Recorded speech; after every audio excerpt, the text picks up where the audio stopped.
Okay, welcome back, students. Let's continue on to section 5.2.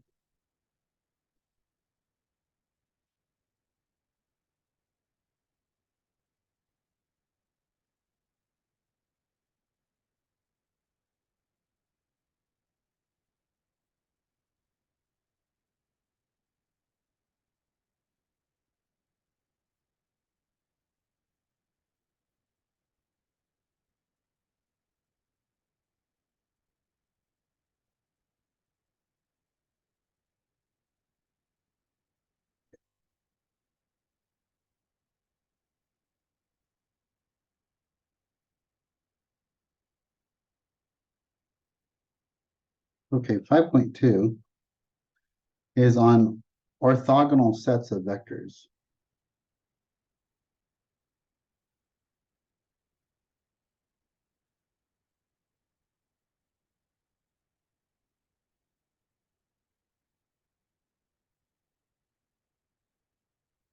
Orthogonal sets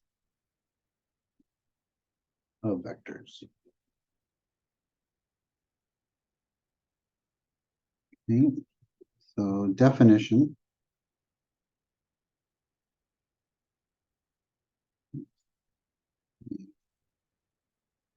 Make that full screen for us.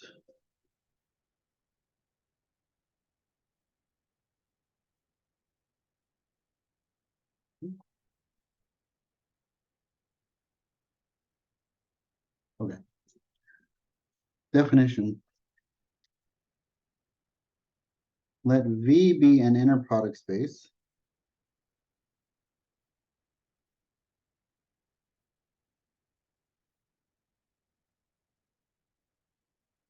one, two vectors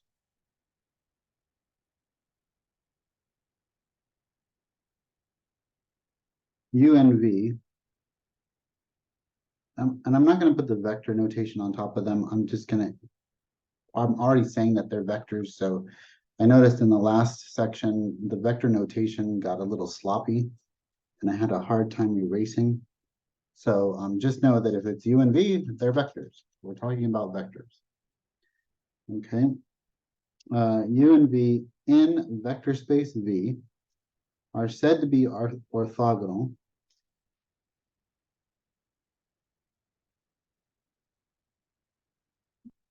Okay, if the inner product space is equal to 0. Okay, so if the inner product space is equal to 0, then the cosine of theta is equal to 0, and so they're orthogonal. Okay. Number 2.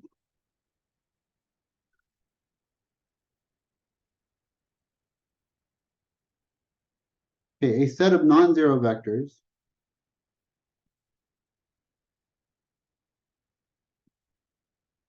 non-zero vectors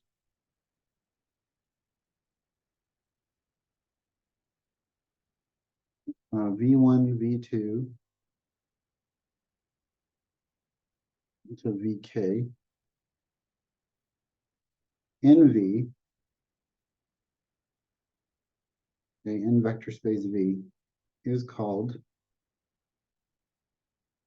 an orthogonal set of vectors. Oops.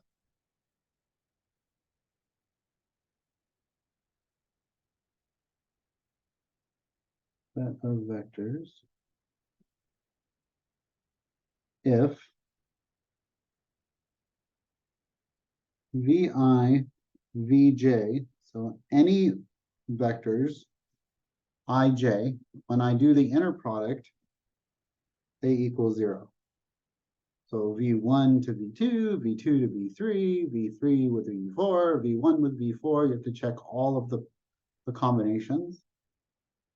Okay, and if they're equal to 0 when I is not equal to j, okay, when they're not the same vector, okay, then it's called an orthogonal set. Okay, number 3. A vector V in vector space V is called a unit vector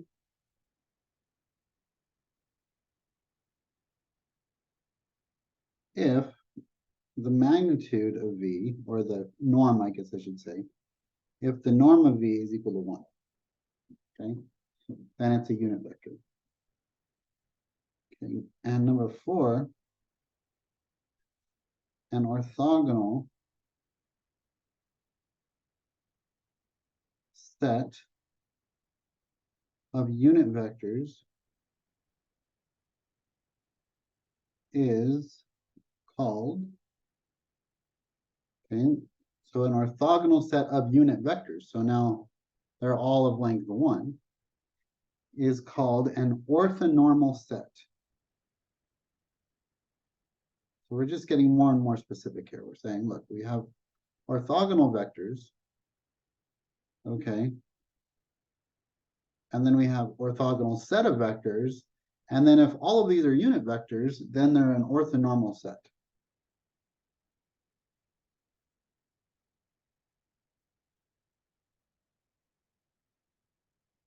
Of vectors.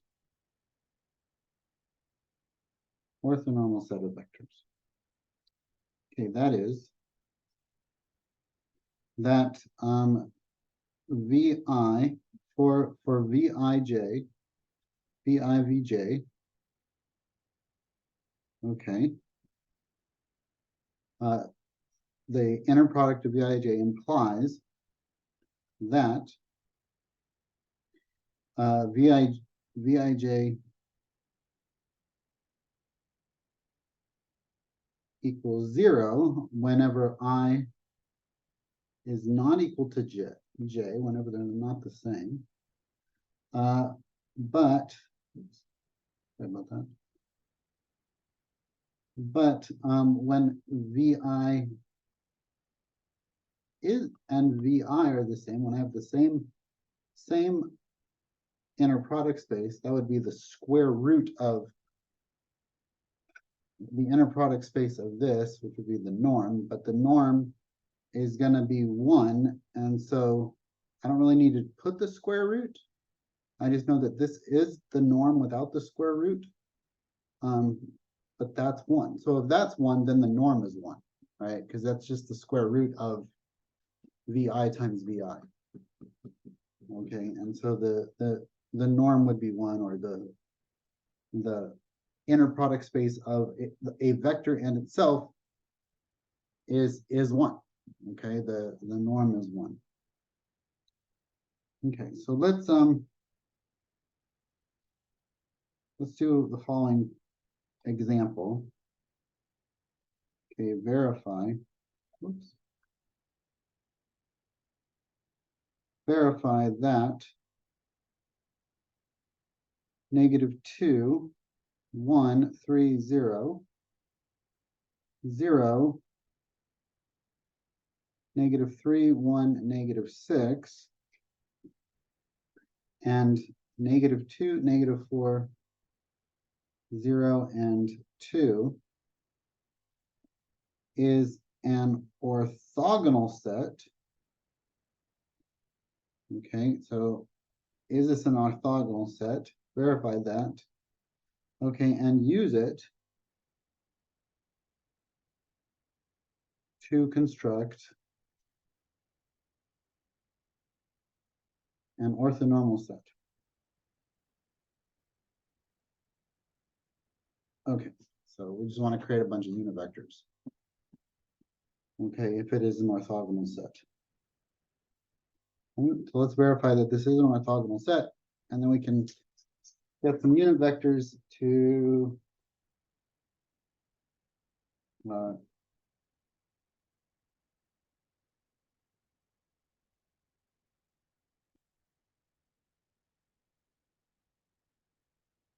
okay, unit vectors to get the orthonormal set. Okay, so we need to check. I'm going to call this guy V1, this guy V2, and this guy V3. And I want to check is V1 inner product with V2? Does that equal 0? Does V1 or V2 with V3, does that equal 0? And does V1 inner product with V3, does that equal 0? Okay, are they all going to equal 0 if I do the inner product? Okay. So for this, the inner product is just the inner product, the standard inner product for R4. Okay, because we've got four different components in each of our vectors. Okay, so we're in R4. So let's just do the basic dot product for four, a vector with four components. So we have -2, 1, 3, 0. Okay, dotted with 0, -3, 1, -6. That's going to be equal to, okay, -2 times 0, that's 0, plus, so -2 times 0, 1 times -3, which is -3, plus 3 times 1, which is 3, plus 0 times 6, which is 0. And that does equal 0, so that checks. Okay, the next one, I want V2 with V3, so that's going to be 0, -3, 1, -6, dotted with 2, -2, -4, 0, 2. Okay, so we've got our 0 to start off with. Okay, and then we've got -3 and -4, which is +12. And the next one we have is 0. So 1 and 0 is 0. And then -6 and 2 is -12. And so that does equal 0. 12 minus 12 is 0. And the last one, okay, V1, well, V3, okay, that's going to be -2, 1, 3, 0, dotted with -2, -4, 0, and 2. Okay, so this is +4, that's -4, and then the rest are zeros. 4 minus 4 plus 0 plus 0, okay, is equal to 0. So yes, it is an orthogonal set. We've checked that. Okay, we've checked orthogonality. So orthogonal set. We'll just say V1, V2, V3 are an orthogonal set. Now, how are we going to create an orthogonal set? Well, we have to create unit vectors for my V1, V2, V3. So unit vectors are the vector over its magnitude or its norm, okay, divided by its norm. So we just need to find the norm of all of these three vectors. So let's find the norm of V1. Okay, that's just going to be the square root of V1 with itself, which is the square root of -2, I'll just write it out, -2, 1, 3, 0, dotted with itself, -2, 1, 3, 0. Okay, this is going to be 4 plus 1 plus 9 plus 0, which is the square root of 14. Okay, that's the norm of that one. Okay.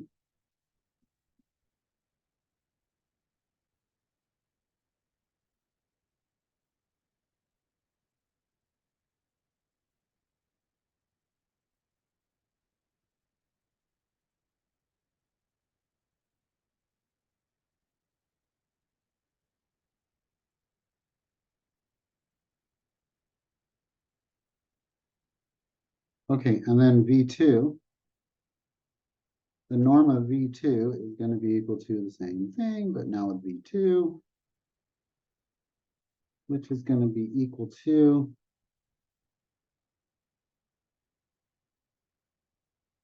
again 0, -3, 1, -6, right? Okay, dotted with 0, -3, 1, -6. Okay, so this is going to be the square root of 0 plus 9 plus 1 plus 36, which is the square root of 46. And then V3 is going to be equal to the same thing, but with V3, the norm of V3, the square root of the inner product space.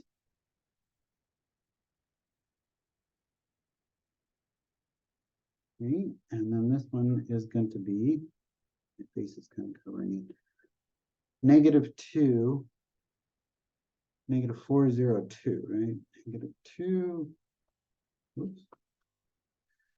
-2, -402. Dotted with -2, -402. Okay, and that's going to be equal to the square root of 4 plus 16 plus 0 plus 4, which is the square root of 24, which is 2 radical 6. Okay, so now we know that the norm, the unit vector is u, or we call this v, whatever, v over the magnitude of v, or the norm of v, right? So the unit vector is that over that. We could write this as 1 over the norm times the vector v, okay? Because the vector is going to have some components, okay? Small v, sorry. Okay, and so keeping this in mind, the orthonormal set I could write as 1 over, so how can I say this? The unit vector, okay, let's just take the unit vector of v1, right? So the unit vector v1 over v1 is going to be equal to 1 over radical 14 times what the vector was, and the vector was -2, 1, 3, 0. Okay, and so I could distribute that inside if I wanted to, but I don't have to. Okay, but that's going to be the unit vector, because when I take the norm of this, okay, when I take the magnitude of that, well, I would just end up with radical 14 over radical 14. Okay, you could try it yourself. You know, from right above here, if this radical v, or it's a v over norm v, I could rewrite this as, if I took the norm of that, v over the norm of v, okay, what is that? Well, what is the norm of v? It's just 1. Okay, I'm sorry, it's not 1. It's radical 14. Okay, and so we get v over radical 14. Well, the radical 14 doesn't do anything, so we'd have to do, because it's just a value, so we'd have to do the norm of v over that value, norm of v, and so that just ends up being 1. Okay, so we ended up, right, so again, we could distribute this if we wanted to, we don't have to. Okay, because it just ends up, it's not a vector anymore, it's just a scalar. Okay, when you do the norm. Okay, and so we could apply that to all of these. We could say that the orthonormal set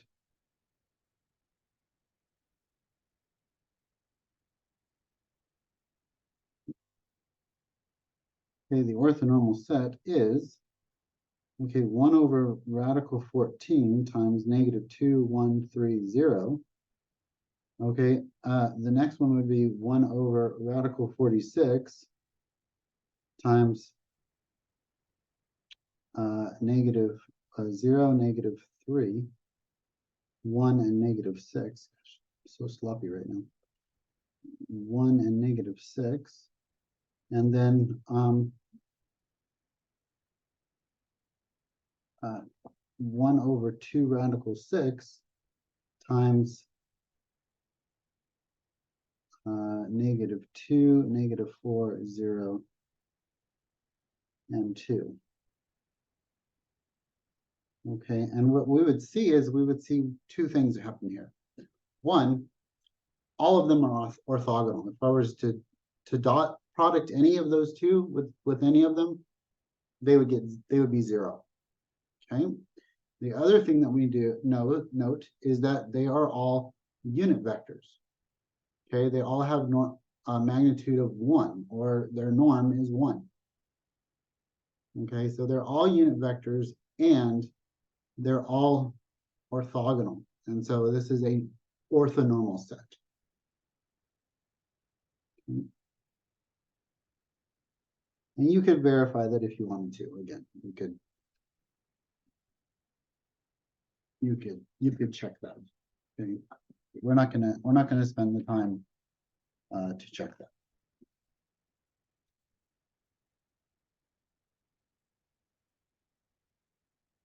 Okay, number 2.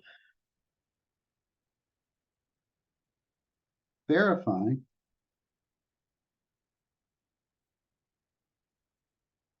that the set of functions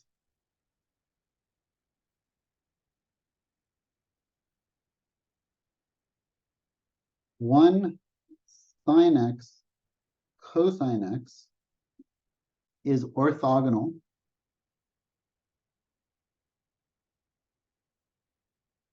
in C not from negative pi to pi. We already saw this. We've already done that before, that sine and cosine are orthogonal. Okay, that was in the previous section.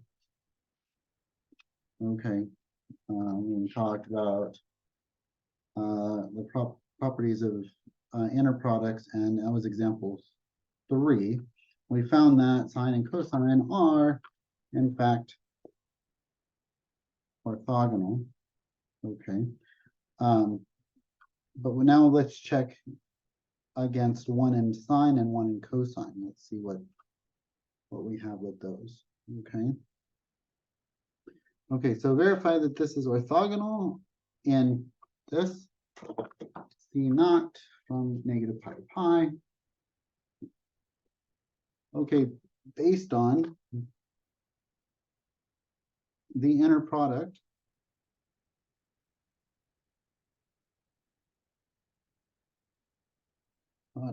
for functions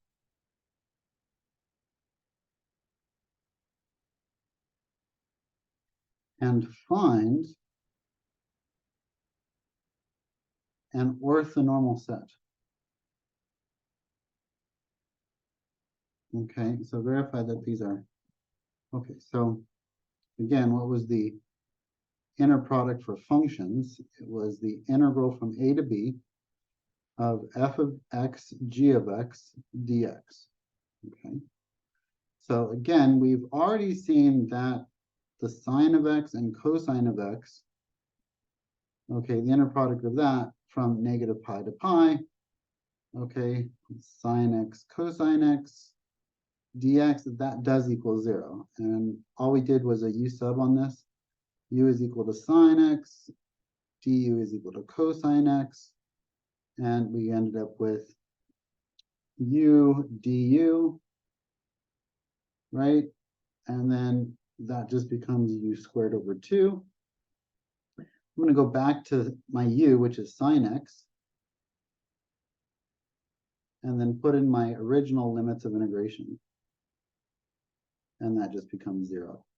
Okay, because sine of x, that should be x there. Okay, so that one was easy. Let's do the next one, okay? So let's do 1 with sine, the sine of x, okay? So what is the integral when I multiply 1 times sine x? Well, I just get sine x. And I want the integral of sine x from negative pi to pi, okay, dx. Okay, so this is equal to, well, this is just the integral of sine, which is negative cosine. That's negative cosine of x from negative pi to pi. Okay, so this is negative cosine of pi minus negative cosine of negative pi. Okay, that's interesting. Okay, and so what does that equal? Well, that equals cosine of pi is -1. So this is the negative of a -1. And then I've got 2 negatives there, which is positive. And then I have cosine of negative pi, but negative pi is the same. It's the same as pi. Negative pi is the same as pi. So that just becomes -1. So I've got +1 plus -1, and that is 0. Okay. And now let's do 1 with cosine x from negative pi to pi of 1 times cosine x dx.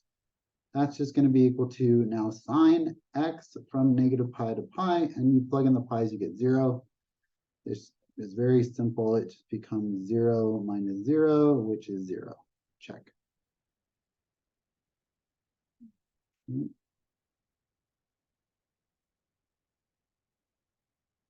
Okay, so we've checked that it's orthogonal. Now we have to figure out, well, we want it to be orthonormal. So I'm going to say, well, therefore, the set of functions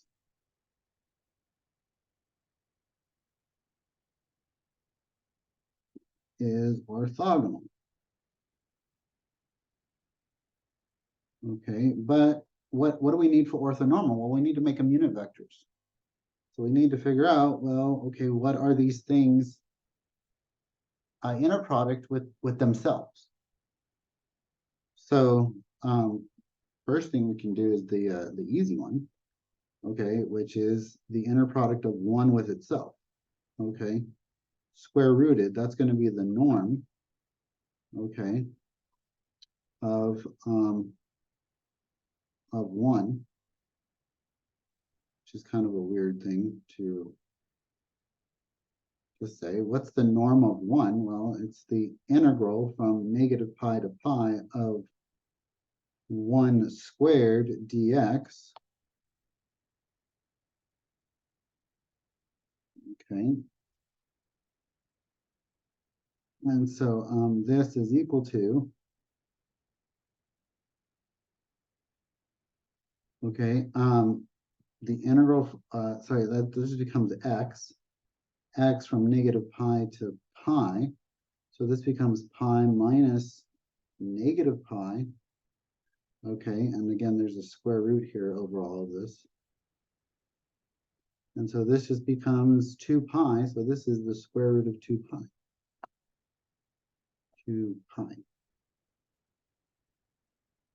Okay, so that's that's the norm of 1. Okay, so the unit vector would be 1 over 2 pi. Okay, yeah, to normalize that. Okay, the next one we want to do, well, what's the norm of sine of x, the next function? Okay, the norm of the sine of x, okay, which is going to be the square root of sine x inner product with itself, sine x.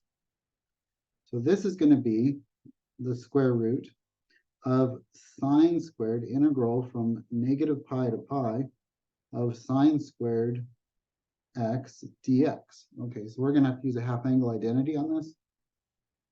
Okay, and so this is going to become negative pi to pi of 1/2 minus 1/2 cosine 2x dx. Okay, square root that. Okay, this becomes, okay, I could do a u sub, but at the end I'd want to go back to x. So how shall I? Let's see. Let's just do the integral here. So the integral is going to be, I can break this up. Integral 1/2 dx minus the integral of 1/2 cosine 2x dx. Okay, so this one's going to be negative pi to pi. This is going to be 1/2 x from negative pi to pi. This guy here, negative pi to pi. This guy here, I can do a u sub on.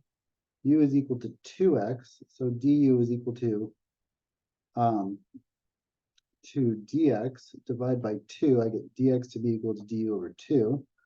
So this again is going to be equal to pi over 2 minus negative pi over 2. Okay, that's the first part. That's the first integral evaluated. This guy is going to be minus 1/2. I could pull the 1/2 out. And then I would get cosine, the integral of cosine u, okay, and then du over 2. But then when I evaluate my limits, I'm going to go from 2 pi to negative 2 pi. 2 pi to negative 2 pi, which is really 0 to 0. So when we take the integral from 0 to 0, it's going to be 0. But we'll get there. The integral of cosine is sine. And I can take that du over 2, that 1/2 outside, and combine it with the other 1/2, which is 1/4. So that's sine. Okay, this is pi over 2. And so that's 2 pi over 2's, which is just pi. Okay, and then once again, keep in mind this whole thing has a square root. This whole thing has a square root. Okay, and so that's square rooted. Okay, 1/4 sine of 2 pi minus the sine of negative 2 pi. Okay, close parentheses. Okay, and the sine of 2 pi is 0. And the sine of negative 2 pi is also 0. So those just go to 0. 0, 0. Okay, and negative 1/4 times 0 is 0. And so this just becomes square root of pi. So, okay, the norm of cosine x is going to be almost identical to the same process. I'm not going to do the whole process, okay, because those are pretty long integrals. But it's basically the same process, but instead of having a minus sign, we have a plus sign. It's the same integral. So we're going to get, okay, cosine x square root, which is going to give me negative pi to pi of cosine squared x dx this time, which is just equal to negative pi to pi of 1/2 plus 1/2 plus 1/2 cosine 2x dx. And hopefully you'll be able to see, oh yeah, that's the same thing we had before. And it's just going to equal pi as well. So we have that as well. So how are we going to turn this into a orthogonal, a set of orthogonal functions okay, orthonormal set. Okay, so what would the orthonormal set be? Well, it would be each of these functions, 1 cosine x and sine x, each of those divided by their magnitude. So this would be 1 over the magnitude of 1. This would be cosine over the magnitude of cosine. Okay, or I shouldn't say magnitude, I should say the norm. And then sine, because it really isn't, like it behaves very differently than a magnitude. Okay, it is the norm. It is the norm, right? Over that. So if I could get that, which I have, okay, then this is actually a set, it's not a vector. Okay, then I have a set, an orthonormal set. So this is going to be 1 over radical 2 pi. Okay, and then this is going to be cosine x over radical pi and sine x over radical pi. And that is my orthonormal set. Okay, so here is my orthonormal set. And what are the two properties that an orthonormal set has? One is that they're all unit vectors. Okay, and 2 is that they're all orthogonal. Okay, and that is true for all of these under my inner product function, or my inner product for functions, what I should say.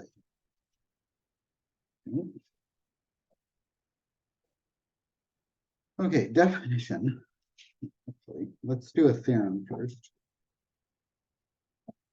Okay, theorem.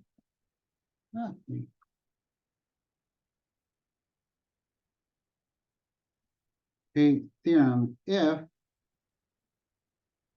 V1, V2, Vk is an orthogonal set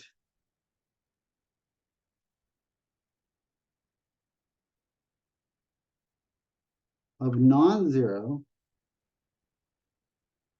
vectors in an inner product space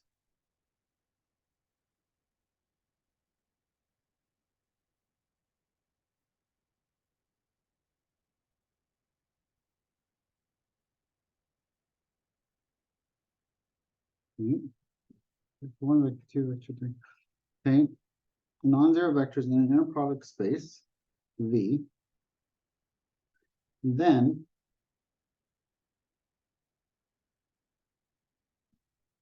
V1, V1, V2, Vk. Okay, so if it's an orthogonal set, doesn't have to be orthonormal, but if it's orthogonal, then we know that all of these vectors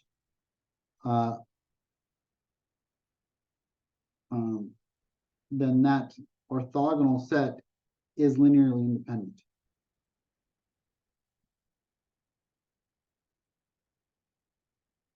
Okay, they're all unique. They're all unique vectors. Okay, and any combination of any others would not give me, okay, I could not find a combination of two vectors that would give me a third vector. Okay, they're all linearly independent. Okay, let's do a definition. Okay, a basis V1, V2, to V sub n, I believe, a basis. Is that I don't know if that's a K or an N. Well, it doesn't matter. But let's just make sure. V sub n, yes, is V sub n. Okay, V sub n, a basis. Okay. Okay, V sub n for a finite dimensional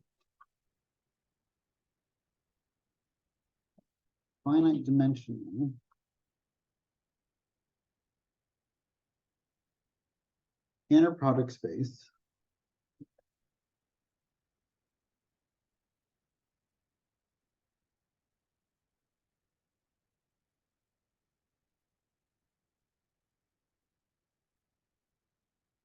is called an orthogonal basis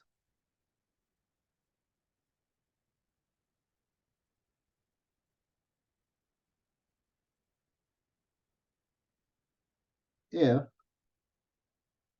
all of my inner products, Vi with Vj, are 0 whenever I is not equal to j. It is further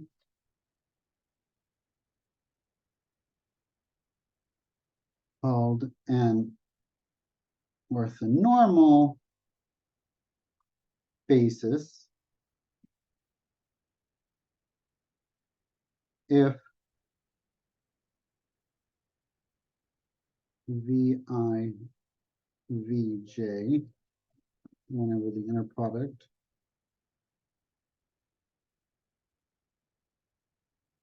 okay, is equal to 1 whenever I does equal j. Okay, so we're just applying this to basis now. We're saying, hey, is it a basis? Yes, then it's an orthogonal basis if all the vectors are orthogonal, and it's an orthonormal basis if they're all unit vectors. Okay. But nothing really new. We're just applying it to bases.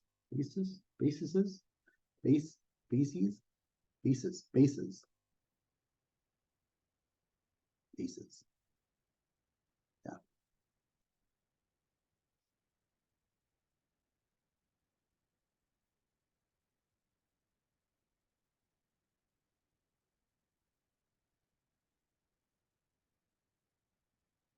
Okay. So let's do an example. Number 3. Show that b equal to 1 and radical 3x. Okay. So we're going to call this basis b. Okay, form an orthogonal basis in T1R. Okay, so polynomial of degree 1. Okay, on -1, 1. Okay, on the interval -1, 1. Okay, show that that's an orthogonal basis and find an orthonormal basis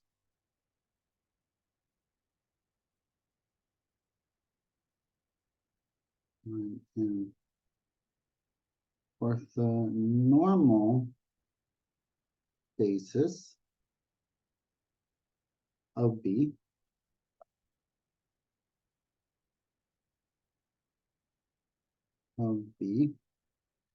and find the component vector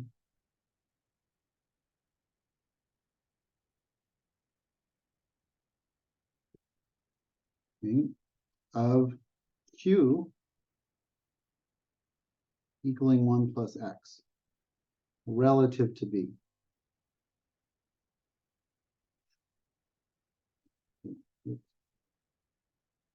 So that component vector that we talked about in chapter 4. We talked about the change of basis. A relative to B. Okay. Okay, so is this thing a basis? Well, what's the criteria we need for it to be a basis? We need it to be, it needs to span, okay, our vector space, and it needs to be linearly independent. Okay. So does it span our vector space, which is P1R? Okay, could I write AX plus B as a linear combination C1 times 1 plus C2 times radical 3 times X? Could I write any of that as a linear combination? And yeah, I could. Okay, I could say that A is equal to C2 radical 3 C2. Okay, and B is equal to C1. Okay, and so yeah, I can use that. Okay, so I could plug in any C1, C2, and I could get you know, C2 equaling A over radical 3, and C2 equaling B. Okay, I could say that this will span, it will span okay, it will give me any vector and any polynomial, linear polynomial. Okay, just plug in C2's, sorry, this is C1. C1, C2, and I could produce any A or B. Okay. So any way you want to think about it. That should be a C1. Okay. The other thing that we could have done is we could have said, so yes, this spans, okay, P1R. Okay. Okay, the other thing that we could have done to say, is it going to span this, is just look at the dimensions. Okay, since the dimensions of P and R are equal to n plus 1, then the dimensions of P and P1R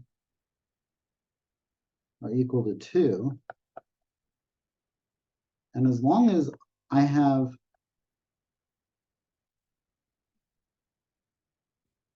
that's going to be equal to 2. Okay, as long as I have 2 linearly independent, that's the key here, 2 linearly independent vectors, then yes, then that works. So the dimensions are 2. Do I have 2 that have different components? One has the 1 and one has the X. Yes, I do. That they have to be linearly independent. That's the key for that. Okay.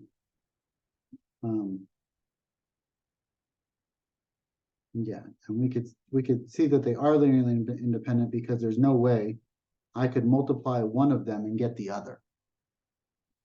Okay, I could not multiply anything by one of those components and get the other one. Okay, so that checks. Okay, so the dimensions is 2, and yes. Now, are they linearly independent? Okay. Are the vectors of B linearly independent? That's the next thing, right? So, well, how do we check linearly independence for functions? Well, we use the Wronskian. And go 1 radical 3x. This is going to get me 0 and then radical 3. Okay, when I find the determinant of that, that's just going to get me radical 3 minus 0.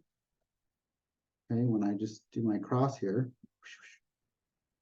Okay, and then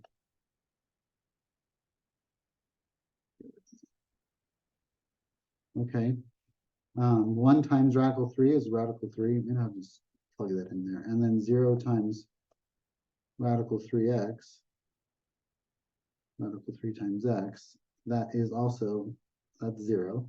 So this just becomes radical 3, which is not 0. Okay, between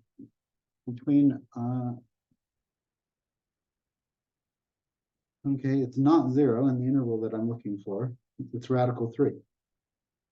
Okay, between -1 and 1. Okay, that the Wronskian is not 0, therefore linearly independent. Therefore, the vectors of B are linearly independent. And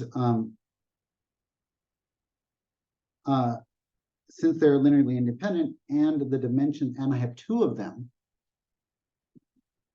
then I know it's a basis. Okay, so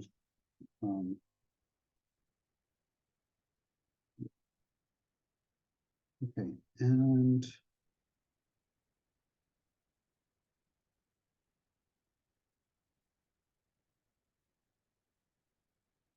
so we've therefore the vectors of B are linearly independent. Thus, since the vectors 1 and radical 3x both span V, and, or I mean, we could put V or we could put P, doesn't really matter. Okay, both span, okay, both span P1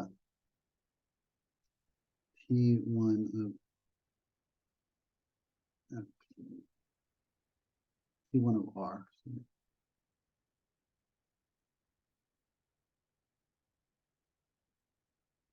Erase one, please, thank you. P1 of R. Okay, thus since the vectors both span P1 of R and are linearly independent, okay, they form a basis. Okay, so we know that they're a basis. Now, are they orthogonal? Okay, so let's see. Okay, we're going to do the inner product for functions. Okay, let's do the inner product for functions. And so I would like to figure out what is the inner product for 1 and radical 3x. Okay, and they tell me that it's on an interval from -1 to 1. So I'm going to go 1 times radical 3 times x dx. Okay, this is going to give me radical 3x squared over 2 from -1 to 1. Is that right?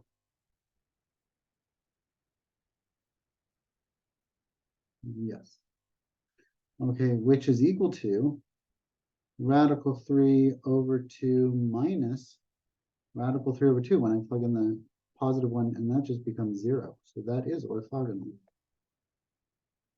Okay, so those two form an orthogonal basis. Okay, therefore,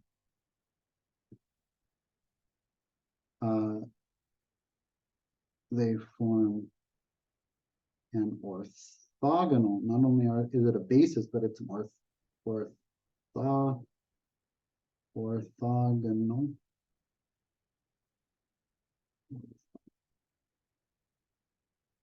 Good AL. Okay, an orthogonal basis. Okay, so orthogonal basis, boom. Okay, and then they want me to check or to find the orthonormal basis. Okay, so we need to go even further in orthonormal. So we need to find the norm of 1 here. Okay, and the norm of 1. Okay, and that's equal to -1 to 1 of 1 dx. Square root. So that's going to be square root of x evaluated from -1 to 1. So this is equal to square root of 1 minus -1, which is square root of 2. So that's the norm of that. So what about the norm of radical 3x?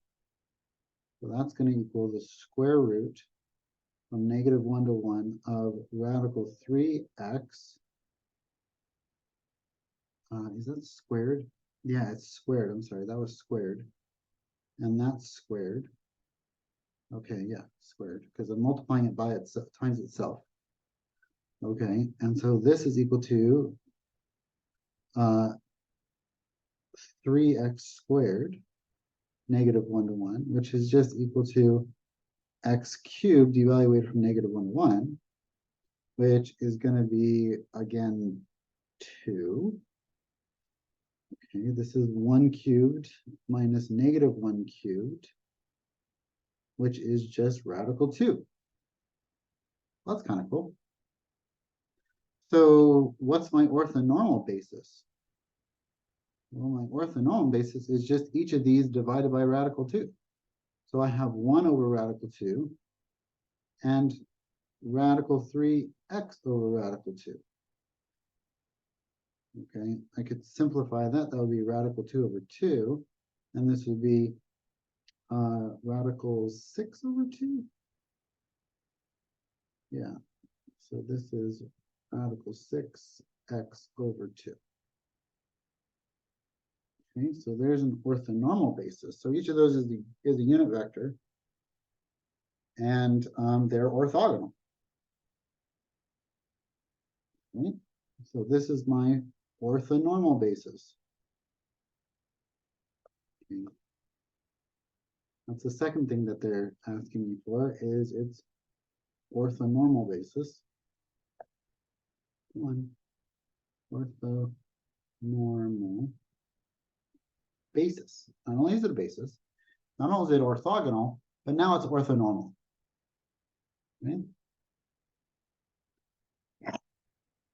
Okay, and the last thing they wanted was find the component vector of q plus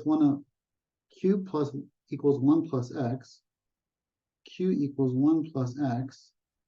Okay, find the component vector relative to the basis. Okay, relative to b. Okay, so again, what was b? B was just the 1 in the radical 3x, right?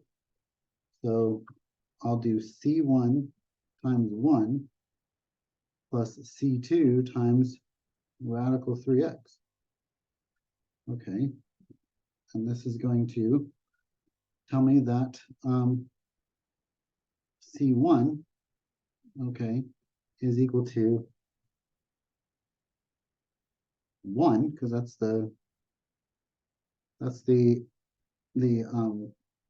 they've got a match here. The constant and the variable expressions have to match up. C1 is equal to 1, and C2 radical 3x has to equal x. Okay, so just divide by radical 3 and x, the x's cancel out, and I'm left with C2 is equal to 1 over radical 3.